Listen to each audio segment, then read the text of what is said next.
And now, it's time for another Dice Tower review with Tom Vasel. Hey everybody, today we're taking a look at Heaven and Ale. This is a game from Michael Kiesling and Andreas Schmidt. It is a game where you've been assigned to lead the ancient monastery and its brewery. Now it's time to brew the best beer under God's blue sky.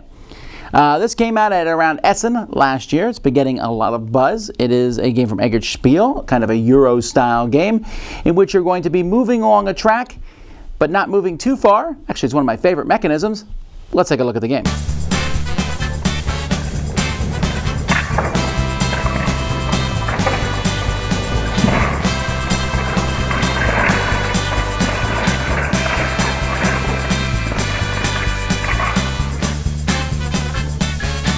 Okay, so we have one main board, and then each player will have their player board below it. And each player is going to have their piece here, and on your turn, and there's 3 rounds of the game. You're going to be taking turns and rounds. You're going to be able to move this piece as far as you want. You can go all the way back here to the beginning if you want, which would be insanely a bad move. And when everyone's back at the beginning, that's when a round ends, and then you'll add more pieces to these boards. But when you land on a piece, you have a chance to take that piece, and each thing here is going to do something differently. Many of the pieces are resources. When you have the resources, you're just going to have to pay money equal to that resource type, and then you're going to place that resource on your board. If you place it in the shaded side, you have to pay 4 ducats. If you place it over here, I have to pay twice as much in the sunlight area, and you would have to pay 8 ducats.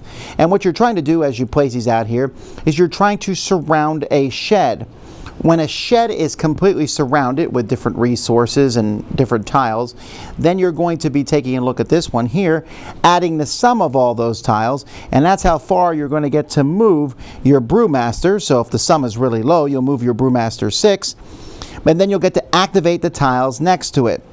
Because these tiles are going to be activated as time goes by. You want to activate tiles.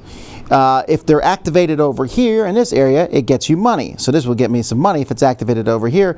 If it's activated over here, it's going to move the matching resource, in this case the yellow one, spaces up on the track. And you can see you have 5 different resources on this track, and they're all going to be moving forward. You want them all as high as possible. You also have the opportunity to buy monk tiles, which are going to have their cost printed on the board itself, and again the cost is doubled if you put them over here, and they can also be used to surround a shed area as you're putting out the different resources around one. So you can see this shed is completely surrounded, and the reason you're doing this is because you want to get scoring. If you land on a scoring disc, and each scoring disc will allow you to score something. When you score something, let's say I score the hops here. So I would put a token here, the scoring token there, just to show them to score it, and then I would score each of those on the board. Remember, on this side it gives me money, on this side it's going to let me move my piece up. If you score a monk, you're going to be scoring all the stuff that monk is next to. So monk can score multiples. Also, if you ever have a pair of scoring discs here, together in a pair, you're able to put out one of your bonus cards, which, by the way, you can discard these for 3 money anytime you need them. Or when you play it, you'll get a bonus on it. This one gives you 12. This one lets you move this guy up 5 spaces. And so they have different bonuses that you're going to want to get out on the board. And you could possibly get them all out, but likely not. That would take a lot of scoring discs to pull that off. Finally, the last spot you can land to out here on the board are these barrel spots, and if you have accomplished something out here, you can take it. So if I have surrounded 4 different shed pieces on the board, because when you activate a shed, you're going to put the shed on it based on the sum total around it. If I have 4 different sheds, I'll take this. This is worth 4 points at the end of the game.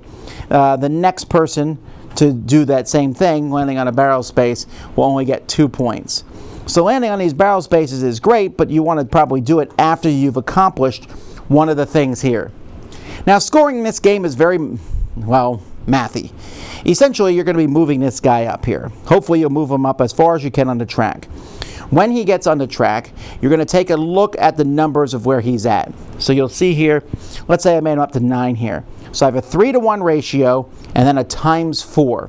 So what that 3-to-1 ratio is you're going to be able to move your farthest token here back 3 to move the one that's farthest behind up 1. And what you're going to do is you're going to keep moving all your tokens back. So let's say this is where all my tokens were. I had 1, 2, 3, move the brown up, 1, 2, 3, move the yellow up, 1, 2, 3, move the brown up. Okay, I'm pretty much done now. Because your score is going to be where your lowest resource is times the number here of that's in the where your Hopmeister ended up. And also, you're going to get bonus points for having barrels that you've gotten over the course of the game. And there's a few other things, but that's mostly most of the points are going to come from where you end up on this track. There's a few other rules about how to set up in between with the privilege cards, but basically your goal is how far do you want to move around on this board, and then what actions is that going to allow you to take so that you can move these different resources up on this track.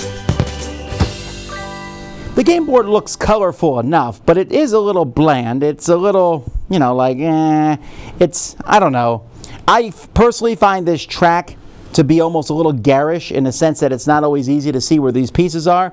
And it would have been nice if they had made these pieces in the shape of, like, this one was a grain and this one was a wood. They could have tried to add a little theming to the game.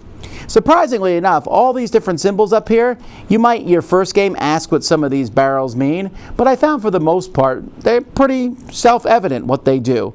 I did find it very weird that the money, the coins and the dollar bills, I know that works in real life, but I just found it a little annoying that some of the money was card and some of the money was coins. It's an interesting idea, but So overall, the components for this game are fine. I don't think they're going to be winning any awards in how nice they look, but they don't look bad either.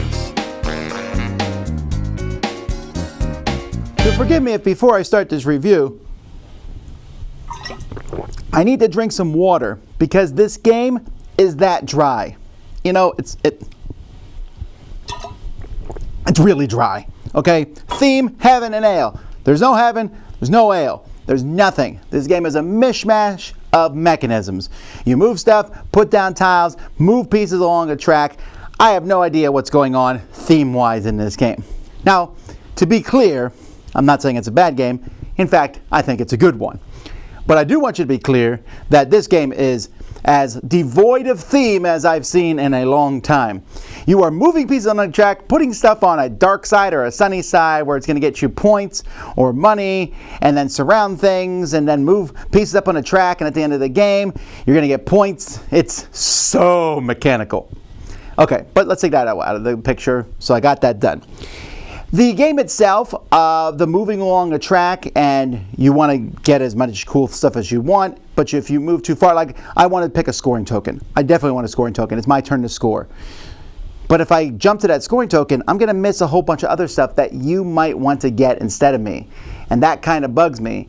So do I move slower and get more things, or do I jump ahead and get the stuff I really like? And that sort of mechanism isn't actually in a lot of games, but it's one that I enjoy. And so that part of the game I like a lot.